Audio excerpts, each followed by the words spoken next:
Imamat pasal 25 ayat 1-22.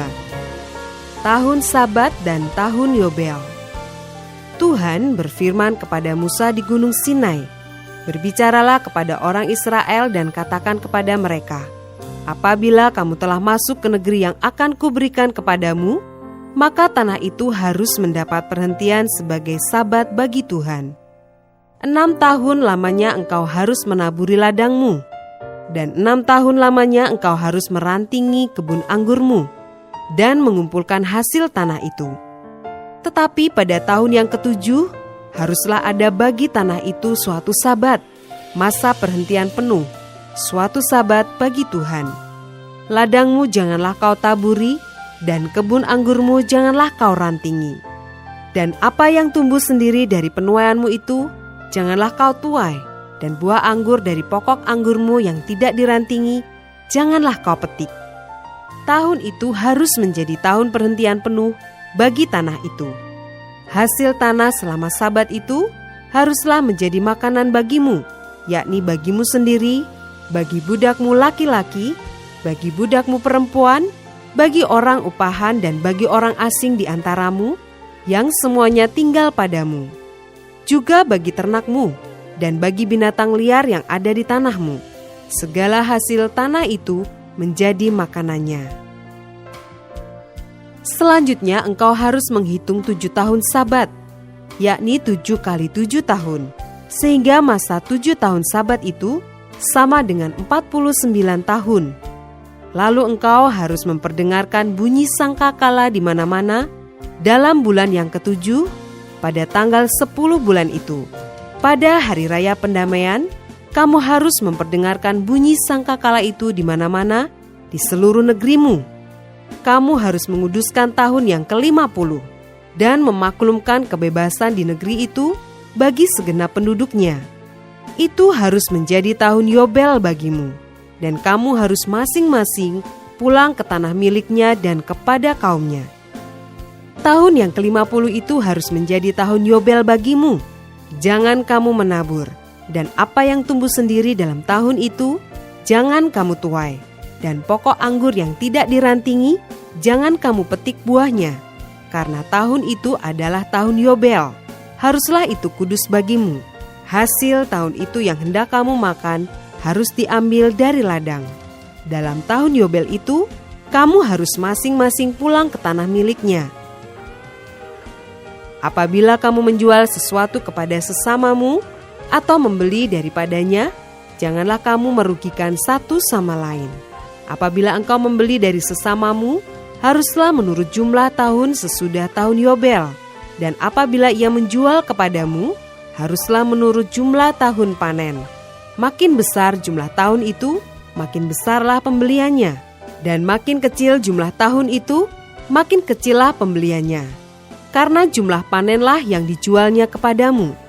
Janganlah kamu merugikan satu sama lain, tetapi engkau harus takut akan Allahmu, sebab akulah Tuhan Allahmu. Demikianlah kamu harus melakukan ketetapanku dan tetap berpegang pada peraturanku serta melakukannya. Maka kamu akan diam di tanahmu dengan aman tentram. Tanah itu akan memberi hasilnya, dan kamu akan makan sampai kenyang, dan diam di sana dengan aman tentram. Apabila kamu bertanya, apakah yang akan kami makan dalam tahun yang ke-7 itu? Bukankah kami tidak boleh menabur dan tidak boleh mengumpulkan hasil tanah kami? Maka aku akan memerintahkan berkatku kepadamu dalam tahun yang ke-6, supaya diberinya hasil untuk 3 tahun. Dalam tahun yang ke-8 kamu akan menabur, tetapi kamu akan makan dari hasil yang lama sampai kepada tahun yang ke-9. Sampai masuk hasilnya, kamu akan memakan yang lama.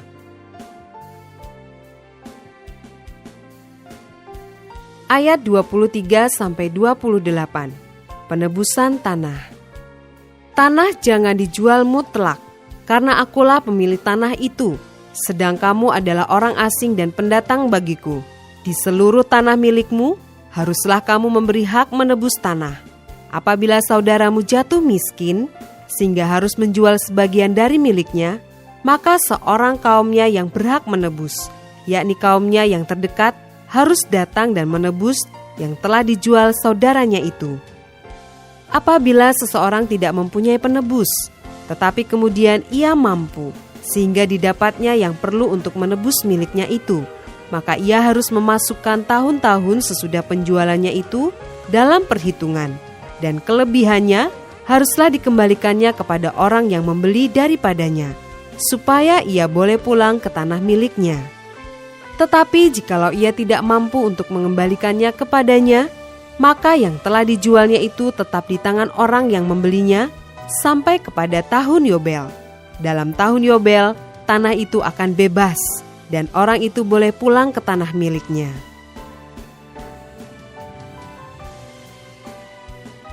Ayat 29-34, penebusan rumah. Apabila seseorang menjual rumah tempat tinggal di suatu kota yang berpagar tembok, maka hak menebus hanya berlaku selama setahun mulai dari hari penjualannya. Hak menebus berlaku hanya 1 tahun. Tetapi jikalau rumah itu tidak ditebus dalam jangka waktu setahun itu, rumah itu secara mutlak menjadi milik si pembeli turun-temurun. Dalam tahun Yobel, rumah itu tidaklah bebas. Tetapi rumah-rumah di desa-desa yang tidak dikelilingi pagar tembok haruslah dianggap sama dengan ladang-ladang di negeri itu.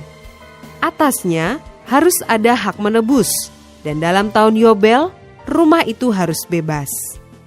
Mengenai rumah-rumah di kota-kota orang Lewi, hak menebus rumah-rumah itu ada pada orang-orang Lewi untuk selama-lamanya.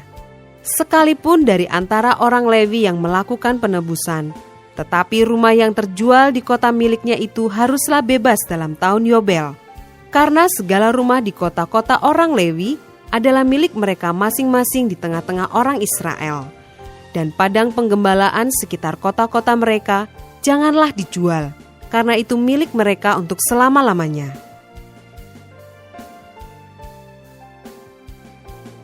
Ayat 35-55, perlakuan terhadap orang miskin.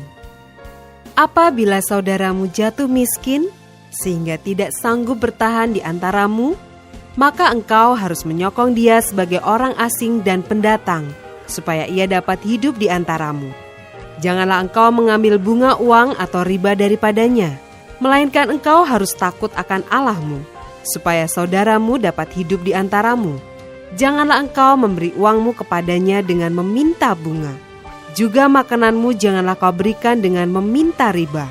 Akulah Tuhan Allahmu, yang membawa kamu keluar dari tanah Mesir, untuk memberikan kepadamu tanah Kanaan, supaya aku menjadi Allahmu. Apabila saudaramu jatuh miskin di antaramu, sehingga menyerahkan dirinya kepadamu, maka janganlah memperbudak dia. Sebagai orang upahan dan sebagai pendatang, ia harus tinggal di antaramu.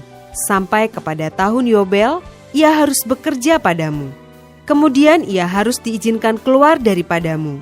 Ia bersama-sama anak-anaknya, lalu pulang kembali kepada kaumnya, dan ia boleh pulang ke tanah milik nenek moyangnya.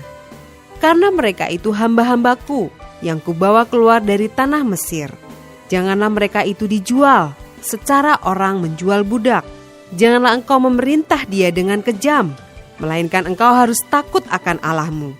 Tetapi budakmu laki-laki atau perempuan yang boleh kau miliki adalah dari antara bangsa-bangsa yang di sekelilingmu.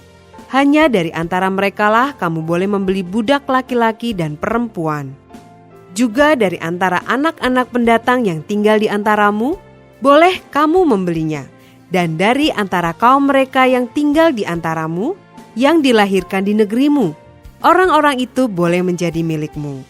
Kamu harus membagikan mereka sebagai milik pusaka kepada anak-anakmu yang kemudian, supaya diwarisi sebagai milik. Kamu harus memperbudakkan mereka untuk selama-lamanya. Tetapi atas saudara-saudaramu orang-orang Israel, janganlah memerintah dengan kejam yang satu sama yang lain. Apabila seorang asing atau seorang pendatang di antaramu telah menjadi mampu, sedangkan saudaramu yang tinggal padanya jatuh miskin, sehingga menyerahkan dirinya kepada orang asing atau pendatang yang di antaramu itu, atau kepada seorang yang berasal dari kaum orang asing, Maka sesudah ia menyerahkan dirinya, ia berhak ditebus, yakni seorang dari antara saudara-saudaranya boleh menebus dia, atau saudara ayahnya, atau anak laki-laki saudara ayahnya, atau seorang kerabatnya yang terdekat dari kaumnya, atau kalau ia telah mampu, ia sendiri berhak menebus dirinya. Bersama-sama dengan si pembelinya, ia harus membuat perhitungan, mulai dari tahun ia menyerahkan dirinya kepada orang itu sampai kepada tahun Yobel, dan harga penjualan dirinya haruslah ditentukan menurut jumlah tahun-tahun itu. Masa ia tinggal pada orang itu haruslah dihitung seperti masa kerja orang upahan. Jikalau jumlah tahun itu masih besar, maka dari harga pembeliannya harus dikembalikan sebagai penebus dirinya menurut jumlah tahun itu. Jika waktu yang masih tinggal sampai kepada tahun Yobel sedikit lagi saja, maka ia harus membuat perhitungan dengan orang itu. Menurut jumlah tahun itulah, ia harus membayar uang tebusan dirinya. Demikianlah ia harus tinggal padanya sebagai orang upahan dari tahun ke tahun. Janganlah ia diperintah dengan kejam oleh orang itu di depan matamu. Tetapi jikalau ia tidak ditebus dengan cara demikian, maka ia harus diizinkan keluar dalam tahun Yobel. Ia bersama-sama anak-anaknya. Karena padakulah orang Israel menjadi hamba. Mereka itu adalah hamba-hambaku yang kubawa keluar dari tanah Mesir. Akulah Tuhan, Allahmu.